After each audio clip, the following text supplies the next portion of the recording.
8. PC stuck on the welcome screen or stuck on a disk checking message? Here's exactly how to fix it. No reinstall needed. This usually happens after a bad shutdown, a corrupted update, or installing software from an untrusted source. Here's how to get back in and fix it properly. Step by step. If you can reach the login screen, hold Shift on your keyboard and click Restart. This takes you straight into the recovery menu.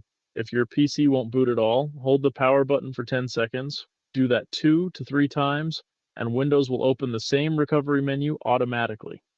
In the blue recovery screen, go to Troubleshoot, Arrow Advanced Options, Arrow Startup Settings, Arrow Restart.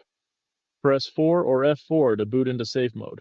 Once logged in, open Settings, Arrow Apps, and uninstall anything you installed recently that you don't fully trust.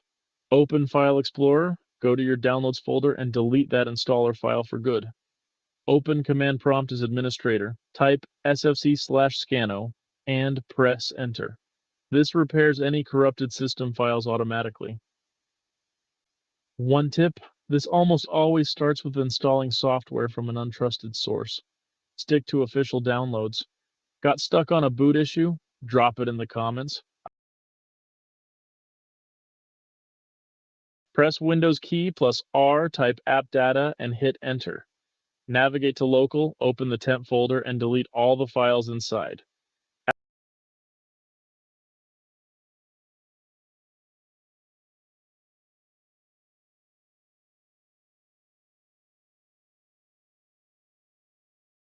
After that, empty your recycle bin to permanently remove them, and finally restart your PC normally. No safe mode required.